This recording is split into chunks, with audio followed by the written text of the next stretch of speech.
যে সমস্ত ভাই বোনেদের বয়স 18 হয়েছে, যারা নতুন ভোট তোলার জন্য অনলাইনে আবেদন করেছিলেন, তাদের জন্য দুঃখের খবর।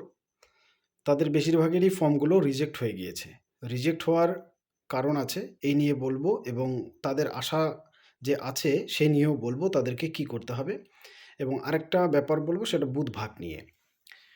যে সমস্ত ভাই বোনেদের বয়স 18 বা তার বেশি হয়েছে, তারা অনলাইনে ভোট তোলার জন্য আবেদন করেছিলেন। এখন আবেদন করার পর দেখা যাচ্ছে, যখন তাদেরকে ভেরিফিকেশনে ডাকলো, সেই ভেরিফিকেশনে যাওয়ার পর দেখা যাচ্ছে বেশিরভাগ আবেদন রিজেক্ট হয়ে যাচ্ছে।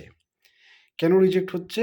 কারণ তারা হয় অ্যাপ্লিকেশনটা করতে ভুল করেছিল, অথবা যথাযথ ডকুমেন্ট আপলোড করেনি, কিংবা ডকুমেন্ট আপলোড করলেও সঠিক ফরম্যাটে আপলোড করেনি।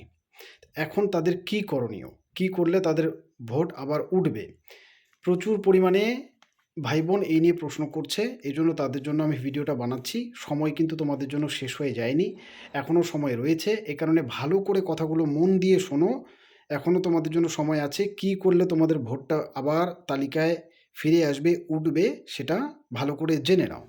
তোমাদের জানতে হবে, এবং দ্বিতীয়ত সেই সমস্ত দাদা ভাইদের জানতে হবে যিনারা অনলাইনে কাজ করে এবং এই ভাই বোনেদের ফর্মগুলো অনলাইনে ফিল আপ করে দিয়েছিল, তাদেরও জানানোর জন্য আমি বেশ কয়েকটি গুরুত্বপূর্ণ কথা বলে দিচ্ছি। এই নিয়মগুলো না মানলে কিন্তু আপনি যতই অ্যাপ্লাই করেন, আবার অ্যাপ্লিকেশন রিজেক্ট হবে, ভোট কিন্তু কিছুতেই উঠবে না। তো ফর্মগুলো বাতিল হচ্ছে মূলত, হয় আপনি ফর্ম ফিল আপে কোনো ভুল তথ্য দিয়েছেন, বা সঠিক তথ্য দেননি, বা ইনকমপ্লিট ফর্ম ফিল আপ করেছেন, এটা করা যাবে না। দ্বিতীয়ত, আপনি সঠিক ডকুমেন্টস আপনাকে দেখাতেই হবে। ডকুমেন্টস বলতে আপনার যেমন বার্থ প্রুফ দেখাতে হবে, অ্যাড্রেস প্রুফ দেখাতে হবে। বার্থ প্রুফ মানে হচ্ছে জন্মের প্রমাণপত্র, যদি না থাকে তাহলে মাধ্যমিকের অ্যাডমিট অর সার্টিফিকেট দেখাতেই হবে। দ্বিতীয়ত, আপনাকে দেখাতে হবে অ্যাড্রেস প্রুফ। আপনার যদি কোনো আইডি থাকে, যে কোনো আইডি, এপিক কার্ড বাদে যদি আধার কার্ড থাকে, সেটা আপনি অ্যাড্রেস প্রুফ হিসেবে সাবমিট করবেন। এবং আপনার পিতামাতার ভোটার আইডি কার্ড এবং তাদের 2002 সালের এক্সট্রাক্ট, যেটা বলেছে 2002 সালের যে তালিকা যেখানে ওনাদের নাম রয়েছে, সেটা দিতে হবে।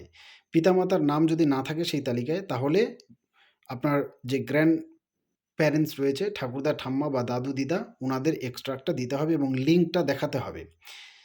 এই লিঙ্ক যারা যারা দেখায়নি, এই লিঙ্কিংয়ের কাগজগুলো যারা যারা দেয়নি, তাদের ফর্মগুলোও কিন্তু রিজেক্ট হয়ে গিয়েছে।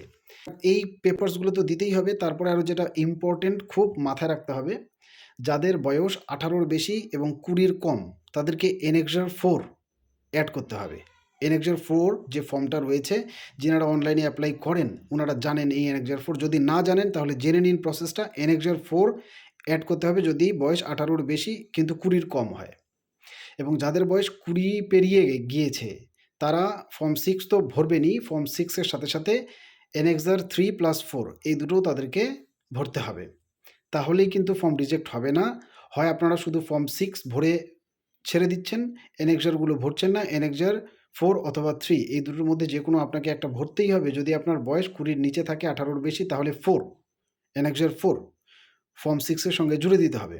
এবং আপনার বয়স যদি 20-র বেশি হয়, তাহলে ফর্ম 6-এর সঙ্গে এনএক্সার 3 জুড়ে দিতে হবে। এইটা করলেই আপনার অ্যাপ্লিকেশনটা সঠিক হবে। এবার আসি, যাদের অ্যাপ্লিকেশনগুলো রিজেক্ট হয়ে গেল তাদের কি করণীয়। যাদের অ্যাপ্লিকেশন রিজেক্ট হয়েছে, তাদের মোবাইলে একটা এসএমএস আসবে, ক্যান্সেলেশন এসএমএস, যে আপনার অ্যাপ্লিকেশনটা রিজেক্ট হয়েছে। এই রিজেকশন মেসেজটা আসার পরে তারপরে আবার আপনারা অনলাইনের দোকানে যাবেন, এবং আপনার যে অ্যাপ্লিকেশন আইডি রয়েছে অলরেডি, এই অ্যাপ্লিকেশন আইডি দিয়েই আপনাকে অ্যাপ্লিকেশন করতে হবে, নিউ অ্যাপ্লিকেশন নয়। যিনারা অ্যাপ্লাই এখনও করেনি, 18 বছর হলো, ওনারা নিউ অ্যাপ্লিকেশন করতে পারবে। কিন্তু যারা অ্যাপ্লিকেশন করে আবার রিজেক্ট হয়ে গিয়েছে, ওনারা নিউ অ্যাপ্লিকেশন নয়, ওনারা অ্যাপ্লিকেশন করবে, এবং অ্যাপ্লিকেশন নাম্বারটা সেমই থাকবে। এবার সঠিকভাবে ডকুমেন্টসগুলো দিয়ে, সঠিক লিঙ্ক দেখিয়ে, 2002-এর তালিকার লিঙ্কটা অতি অবশ্যই দেখিয়ে, তারপরে সমস্ত পেপারসগুলোকে পিডিএফে কনভার্ট করে, তারপরে সঠিক সাইজে আপলোড করতে হবে। পিডিএফে কনভার্ট করতে হবে। পিডিএফে কী করে কনভার্ট করবেন, আমার ভিডিও রয়েছে, খুব ছোট্ট শর্টস রয়েছে, আপনারা দেখে নিন। 5 সেকেন্ডের কাজ, যে কোনো ডকুমেন্টসকে পিডিএফে কনভার্ট করা যায়, সেটা সঠিক ফরম্যাট। এবং এই ফরম্যাটে যদি আপনি আপলোড না করেন, তাহলে কিন্তু রিজেক্ট হয়ে যাবে আবার। অতএব সতর্ক হন এবং যে সমস্ত দাদা ভাইয়েরা অনলাইনের কাজ করেন বা ক্যাফেতে কাজ করেন ওনাদের বলবো, আপনাদের যদি সঠিক নিয়ম জানা না থাকে তাহলে আপনারা দয়া করে ব্লক অফিসে যোগাযোগ করে আবেদনের সঠিক পদ্ধতিটা জেনে নিন। এই ভাই বোনেদের হাতে সময়সীমা খুব কম, আর মাত্র সপ্তাহখানেক সময় আছে। এই সময়ের মধ্যে পুনরায় যদি আবার রিজেক্ট হয়ে যায় তাহলে কিন্তু তালিকায় ফিরে আসা বেশ মুশকিল হয়ে যাবে। তাই আপনারা জেনে নিয়ে তারপরে অ্যাপ্লিকেশনটা দায়িত্ব নিয়ে করে দিন।